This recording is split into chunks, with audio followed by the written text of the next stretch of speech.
The light rests here with a particular kind of weight, settling into the narrow corridor of the entryway without the need to move further. There is a profound stillness in the way the slate wall meets the concrete, a boundary that feels both permanent and soft. The air does not stir the thin white bark of the tree. It is a space defined by what has been left out, a deliberate containment that holds the morning within a few square meters of earth. To stand here is to understand the edge of the home not as a barrier, but as a slow transition. The silver leaves of the ground cover are motionless, pressed against the cool dampness of the stones. Nothing is expected of this corner. It does not lead the eye toward a grand destination, but rather keeps it here, within the shadow of the gate and the texture of the moss. The silence is thick, buffered by the proximity of the house and the height of the enclosure. Time seems to pull at the edges of the shadows, stretching them slowly across the path, yet the scene remains suspended. It is a small, quiet volume of air, held between the street and the door, where the world is allowed to become very small and very still. There is no sound from the street beyond the fence, only the visual resonance of the light hitting the smooth, gray surfaces. The garden exists in a state of perpetual arrival, a pause that has no intention of ending.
In this enclosure, the reflection in the glass is as steady as the stone itself. The boundary between the interior and the garden is a thin sheet of transparency, yet the garden feels entirely separate, a room without a ceiling. The gravel has been leveled by time and gravity, showing no signs of disturbance or passage. The oak slats of the fence create a rhythmic backdrop that contains the light, preventing it from spilling out into the neighborhood. Here, the scale is intimate, measured by the reach of a single fern's frond. There is a sense of being watched by the house, yet the house is silent. The boulders hold a cold, internal density, anchoring the small plot to the ground. No wind enters this pocket of the residence. The air is heavy with the scent of damp stone and the stillness of a place that is rarely walked upon. It is a visual anchor for the modern structure, a piece of the world that has been invited in and then asked to remain perfectly quiet. The shadows do not flicker, they only deepen as the sun moves imperceptibly behind the clouds. The enclosure provides a sanctuary from the concept of distance. Everything is within reach, yet everything is untouchable in its stillness. The world outside the wooden slats does not exist within this frame. There is only the glass, the wood, the stone, and the silence that connects them.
The water in the small pool is a dark, unmoving mirror, reflecting the vertical lines of the reeds and the deepening gold of the sky. This sunken space creates a natural basin for silence. The concrete walls of the planters are cool to the touch, holding the earth in a rigid architectural embrace. There is no ripple on the surface of the water, no bird to break the stillness. The garden feels like a secret kept by the house, a private depth that the street cannot see. The light catches the tips of the reeds, turning them into points of static fire against the shadowed concrete. It is a composition of right angles and organic textures, frozen in the transition between day and evening. The enclosure is total, the world reduced to the dimensions of this terrace. One can feel the masonry absorbing the last heat of the day, radiating it back into the small void. The stillness here is functional, a necessary counterweight to the life happening behind the windows. The reflection pool does not flow, it simply is. It holds the image of the house and the plants in a perfect, inverted symmetry. There is a profound sense of containment, as if the air itself has been poured into this concrete vessel and allowed to settle. No movement disturbs the surface. The silence is a physical presence, as tangible as the stone.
The path leads through a space that is barely wider than a doorway, yet it feels infinite in its quietude.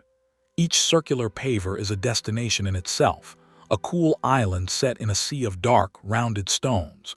The white wall catches the light and reflects it back into the leaves of the maple, which hang like suspended drops of red ink. There is no breeze to make them dance. The gate at the end of the path is closed, sealing the garden from the world. This is a transit space that has been transformed into a place of rest. The geometry of the circles against the straight lines of the walls creates a visual rhythm that is both modern and ancient. The light is soft, broken by the invisible canopy above, creating a pattern of brightness and shadow that does not change. There is no sound of footsteps, only the imagined crunch of pebbles that never happens. The enclosure is intimate, a narrow slice of residential peace. The maple tree is the only inhabitant, its branches reaching out to touch the white surface of the wall. In this small corridor, the air is cool and still. The garden does not ask to be used, only to be looked at. It is a passage that encourages one to stop. The stillness is fortified by the walls, creating a pocket of time where the clock seems to have no influence.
The steel of the raised bed has rusted to a deep, earthy orange, a color that seems to hold the sun even when the light is hazy.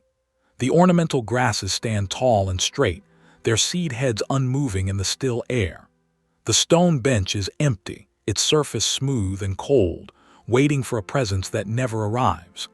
This corner of the garden is a study in textures, the rough grain of the brick, the oxidized metal, the soft plumes of the grass. It is a small, elevated landscape, a piece of the prairie brought into a residential enclosure. The house provides a stark, white backdrop that makes the colors of the garden vibrate with a quiet intensity. There is a sense of completion here, as if every element has found its final resting place. The scale is modest, fitting perfectly into the crook of the building's arm. The light is diffused, casting no harsh shadows, giving the scene a dreamlike, suspended quality. It is a garden of textures rather than colors, a place where the eye can rest on the fine lines of the grass and the solid mass of the bench. The silence is absolute. The enclosure feels protective, a barrier against the noise of the outside world. This small plot is a testament to the power of a few well-chosen materials to create a sense of place. It is a quiet, modern altar to the act of sitting still.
The levels of the garden descend toward the house like a slow staircase of stone and light.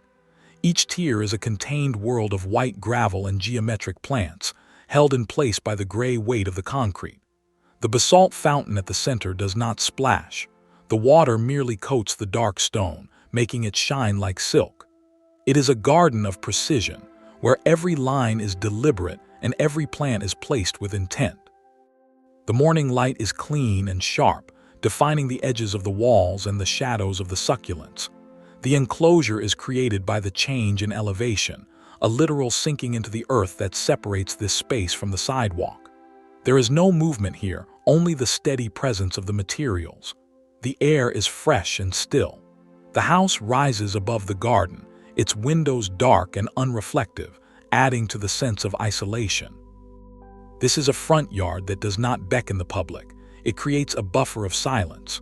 The contrast between the dark basalt and the white gravel creates a visual tension that is resolved by the stillness of the scene. The water on the fountain is so still it looks like glass. It is a landscape that has been sculpted rather than grown, a permanent arrangement of form and light. The silence is layered, much like the garden itself, deepening as one moves closer to the door.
The atrium is a vertical shaft of light and life in the center of the home, a small box of nature completely enclosed by glass and walls. The moss on the rock is a deep, vibrant green, thriving in the humidity of the enclosure. The bamboo stands vertical and still, its leaves pressed against the glass as if listening to the house. The black pebbles on the ground are wet, catching the light from the sky far above. This is a garden that can only be seen, not entered, a living painting that changes only with the movement of the sun. The light falls straight down, illuminating the textures of the moss and the smoothness of the stone. There is a profound sense of containment here, a piece of the world that has been isolated and preserved. The silence inside the atrium is absolute, separated from the interior of the house by the thick glass. It is a space of pure observation. The green of the moss is the only color in a world of black, gray, and light. The bamboo does not sway. It is held fast by the stillness of the air. This small garden is a lung for the house, a source of light and quiet growth. It is a landscape reduced to its most essential elements, a rock and a plant, standing in a void of pebbles. The enclosure is the garden's entire reality.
The three boxwood spheres are perfect green globes, their surfaces dense and unmoving.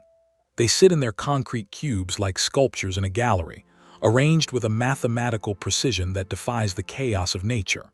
The gravel around them is a uniform gray, smoothed out to a flat, featureless plane. The high wooden fence forms a solid wall of texture behind them, blocking out the rest of the world. The light is flat and even, the kind of light that reveals everything without creating drama. There is no wind to stir the leaves of the boxwood. The garden is a study in geometry, the circles of the plants, the squares of the planters, the vertical lines of the fence. It is a space of total control and total peace. The house is nearby, felt in the proximity of the fence and the cleanliness of the concrete. This is a residential garden that has been distilled to its purest form. The silence is reinforced by the repetition of the shapes, a visual hum that suggests order and stability. There is nothing to be done here, no growth that needs taming, no mess to clear. It is a finished thought, a garden that has achieved its final state. The enclosure is a boundary of the mind, a place where the world stops and the quiet begins.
The white flowers of the anemones hang like small lanterns against the dark wood of the house.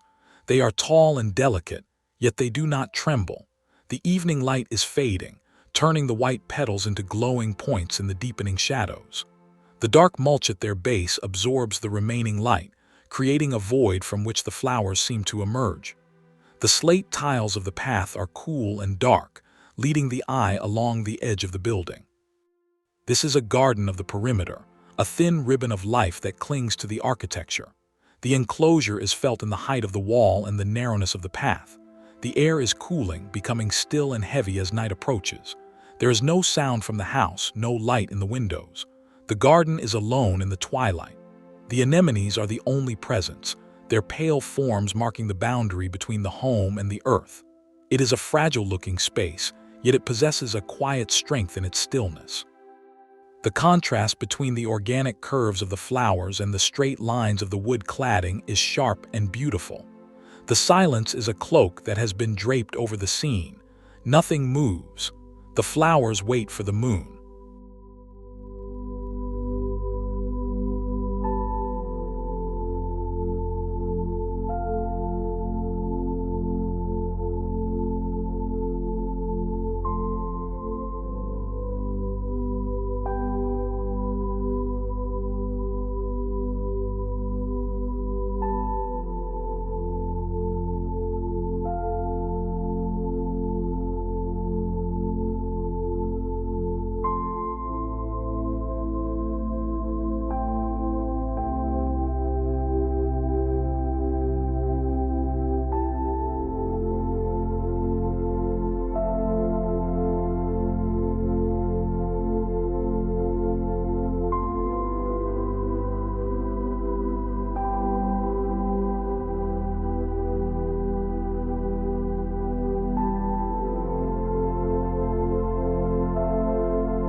The metal arbor is a dark skeleton against the evening sky, its lines softened by the thick, unmoving leaves of the ivy.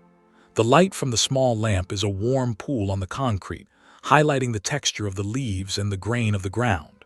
The garden is small, a mere corner of the property, but it feels significant in its enclosure. The house is a dark mass to the side, its presence grounding the scene. The ivy has claimed the arbor, creating a tunnel of green that leads nowhere. There is no movement on the driveway, no car, no person. The stillness is absolute, held in place by the coming night. The light does not flicker. It is a steady, quiet sentinel. This is a space of transition, the edge of the home's territory, marked by a deliberate arrangement of light and leaf. The enclosure is provided by the darkness and the structure of the arbor. The air is still and silent, the only sound being the imagined hum of the electric light. The ivy leaves are heavy and dark, their shapes lost in the shadows away from the lamp. It is a moment of profound peace, a front yard that has turned inward, away from the street and toward the house.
The patterns in the sand are perfect and undisturbed, a series of concentric circles around the three black stones.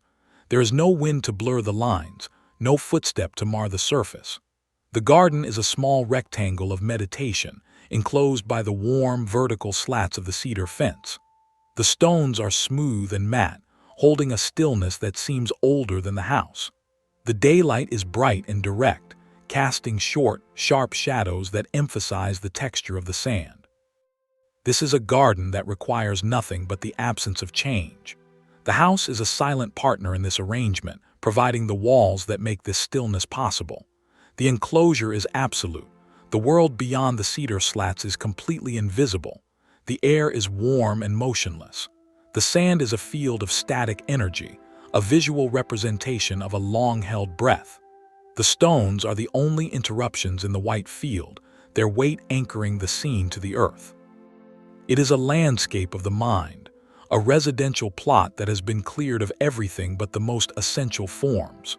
The silence is a physical weight, pressing down on the sand, holding every grain in its place.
The fireplace is a cold, dark monolith against the limestone tiles, its hearth empty and clean.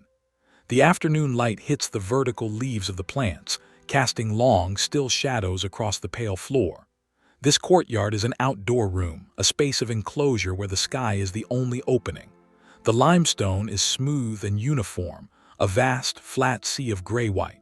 There is no sound of fire, no movement of smoke. The stillness is centered on the dark opening of the fireplace, a void that suggests a warmth that is not currently needed.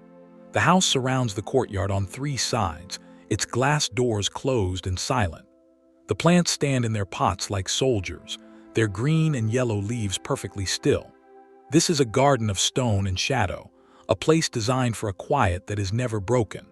The air is trapped within the walls of the house, becoming a pool of stillness that the afternoon sun slowly warms. The enclosure is protective, a sanctuary from the motion of the world outside.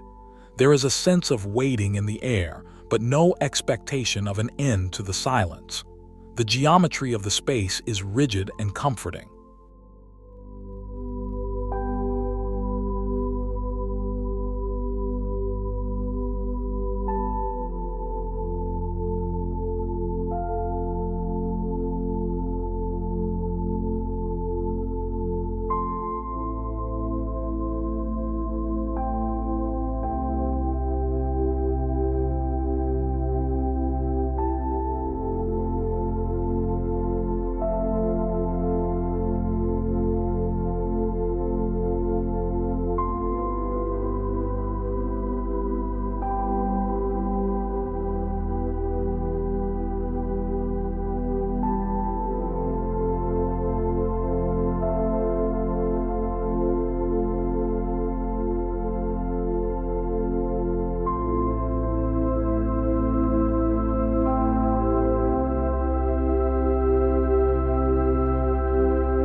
The basalt slabs are dark and heavy, floating on a sea of white gravel that looks like frozen water.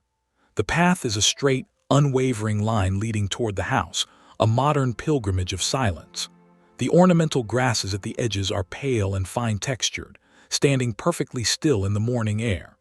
The glass next to the door reflects the garden back to itself, doubling the stillness. The enclosure is created by the narrowness of the lot and the height of the house walls. The light is fresh and clear, revealing the sharp edges of the stone and the individual grains of the gravel. There is no sound of a door opening, no shadow of a person. The garden is a stage where nothing is happening. The silence is fortified by the hardness of the materials: the stone, the glass, the gravel. Each element is in its place, held by a design that values order above all else.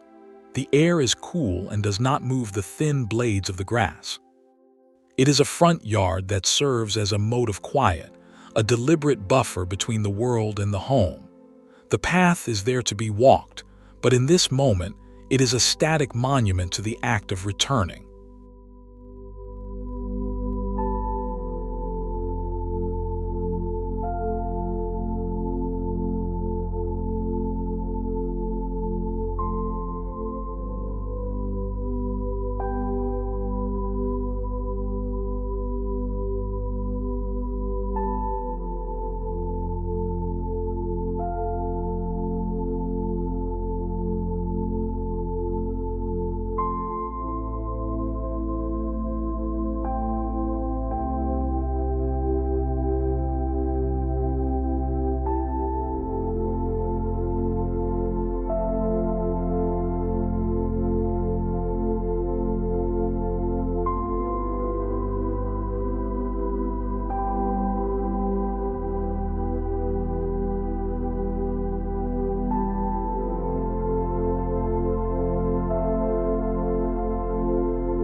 The black bench is a sharp, clean line against the lush green wall of the vertical garden. The leaves of the various plants are a tapestry of textures, all perfectly still, as if they have been carved from emerald.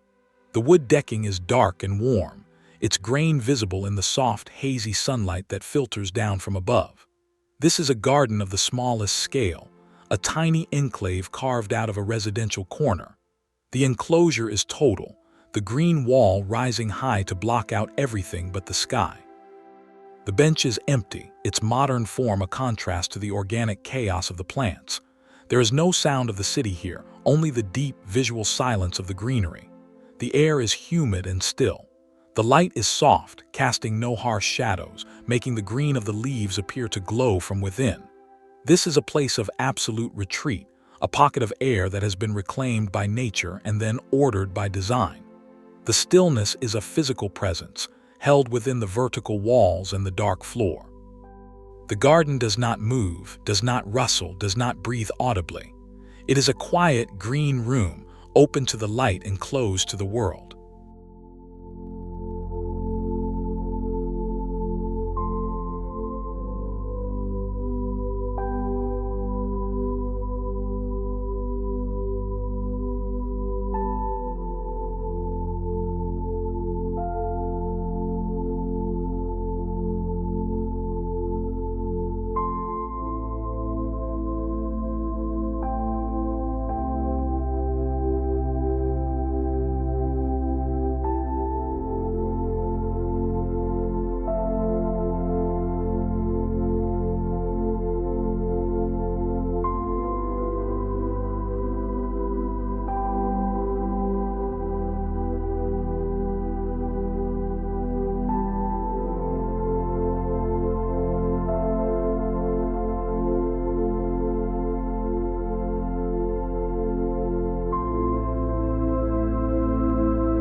The light in the sky has faded to a deep, bruised purple, leaving the garden in a state of soft, blue shadows.